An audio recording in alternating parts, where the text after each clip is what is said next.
नागवंशाचा इतिहास. डॉक्टर बाबासाहेब आंबेडकरांनी नागवंशाबद्दल नागपूरच्या दीक्षाभूमीवर 14-15 ऑक्टोबर 1956 रोजी जे भाषण केले त्यात म्हणतात, ज्यांनी बौद्ध इतिहासाचे वाचन केले असेल त्यांना हे कळून येईल की भारतात बौद्ध प्रसार जर कोणी केला असेल तर तो नाग लोकांनी केला. नाग लोक आर्याचे भयंकर शत्रू होते. आर्य व अनार्य यांच्यामध्ये लढाया व तुंबळ युद्ध झाली. आर्य लोकांनी नागांना जाळून टाकल्याचे दाखले पुराणात सापडतात. अगस्ती मुनीने त्यातून फक्त एक नाग मनुष्य वाचविला. त्याचेच आपण वंशज आहोत. ज्या नाग लोकांनी एवढा छळ सोसावा लागला, त्यांना वर येण्यास कोणीतरी महापुरुष हवा होता. त्यांना तो महापुरुष गौतम बुद्ध भेटले. भगवान बुद्धाचा उपदेश नाग लोकांनी सर्व भारतामध्ये पसरविला. नाग लोकांनी मुख्य वस्ती नागपूर येथे व आसपास होती असे दिसते. म्हणून या शहरास नागपूर म्हणजे नागाचे गाव असे म्हणतात. येथून सुमारे 27 मैलावर नागार्जुनाची टेकडी आहे.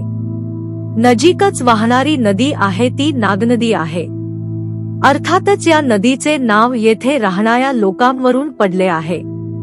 यावरून नागवंश हा या देशातला राज्यकर्ता वंश होता. त्याचप्रमाणे या नागवंशीय लोकांनी तथागत गौतम बुद्धाचा महान धम्म या पृथ्वीतलावर पसरवण्याचा प्रयत्न केला. याबाबतीत त्याचे अनेक उल्लेख सापडतात. शंकरराव खरात यांनी प्रा. रॉबर्टसन यांच्या महार फोल्क या ग्रंथातील पुढील उल्लेख केला आहे. महारांचा पहिला राजा नाग होता असा महार जातीत प्रघात मानला जातो. एकवेळी महाराष्ट्रावर ज्यांचे राज्य होते त्या नाग वंशाचे हे स्मरण आहे. नाग लोक आपल्या नावासमोर नाग ही उपाधी लावत असत. नाग या शब्दाचा अपभ्रंश नाग कसा झाला. आजही आपण नागपूरचा उच्चार नागपूर असाच करतो. नाग ही महार, मांग यांच्या नावासमोर आजही लावली जाते.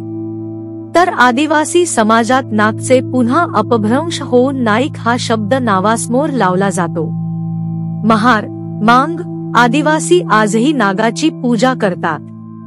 नागाला आपले दैवत मानतात.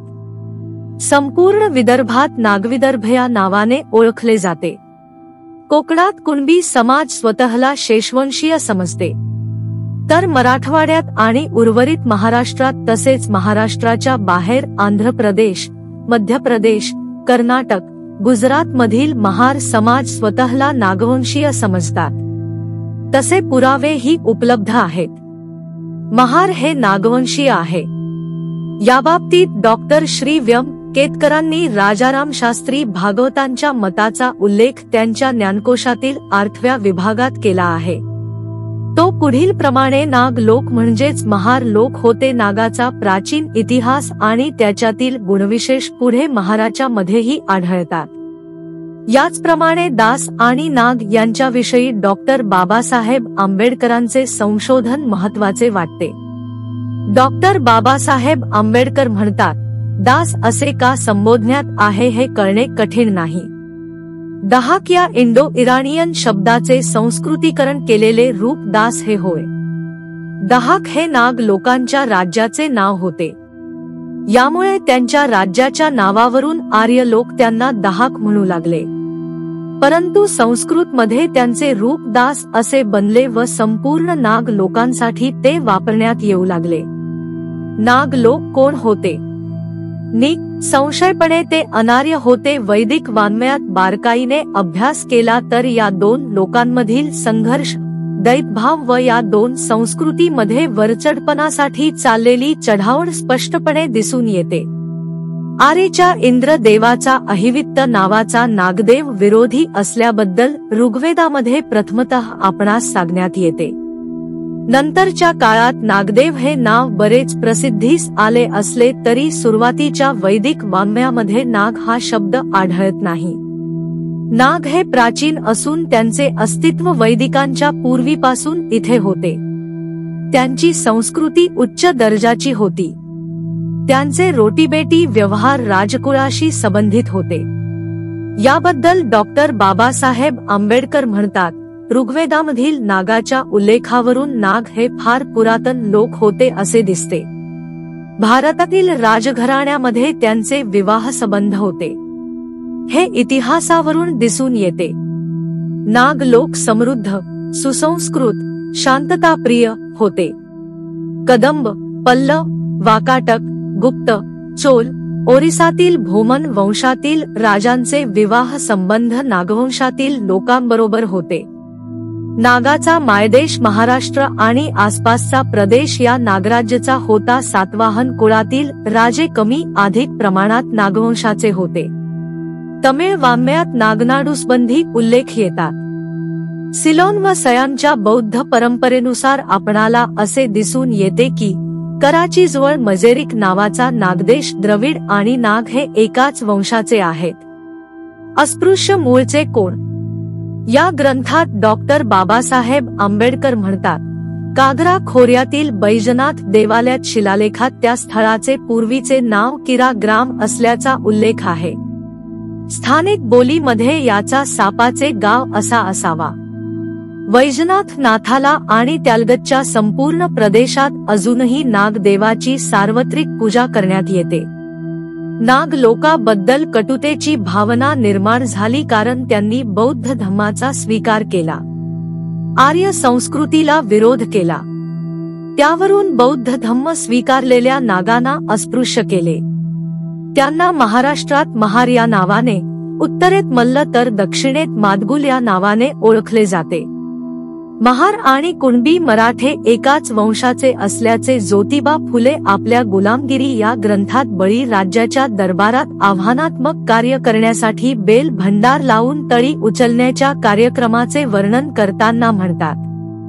हल्लीचे मराठे म्हणजे मांग, महार, कुणबी आणि माळी इत्यादी लोक दर आदितवारी आपल्या घरातील त्या कुलस्वामीच्या प्रतिमेवर पाणी घालून त्यास कोरड्या ओल्या भाकरीचा नैवेद्य दाखविल्याशिवाय ते आपल्या जिभेवर पाण्याचा थेंबसुद्धा ठेवत नाहीत. ज्योतिबानी वरील जाती ह्या शेतीवरून आणि व्यवसायावरून पडल्याचे एके ठिकाणी म्हटले आहे.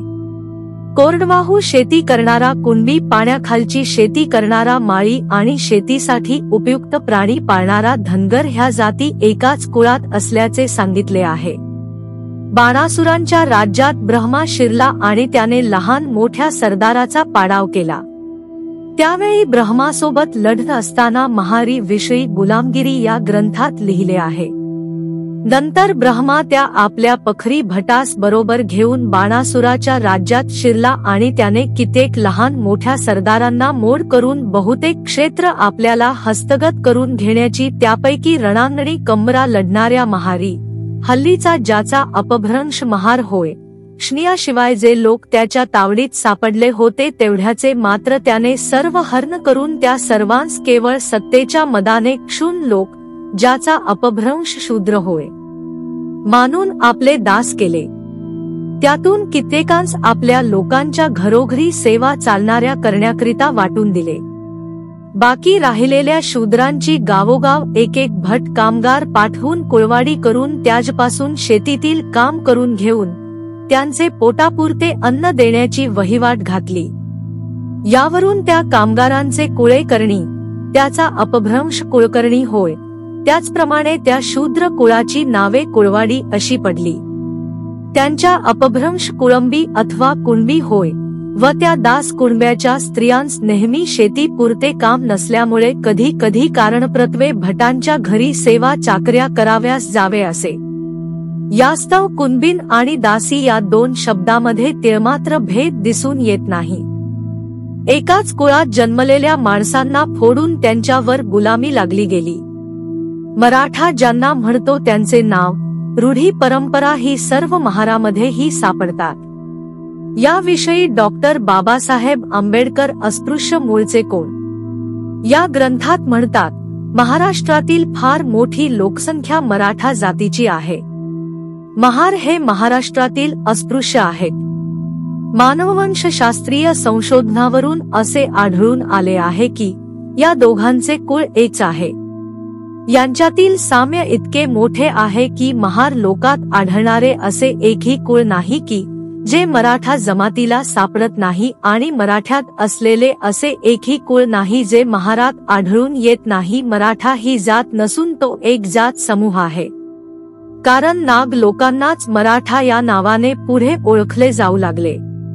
नाग लोकातील लढवये होते त्यांना महारी म्हटले जाऊन लागले, तर जे हरले होते त्यांच्यामधून दास आणि कुणबी तयार केले गेले. हे ज्योतिबा फुल्यांच्या आणि डॉक्टर बाबासाहेब आंबेडकरांच्या मतावरून स्पष्ट होते. भवतु सब मंगलम. साधू साधू साधू साधू साधू.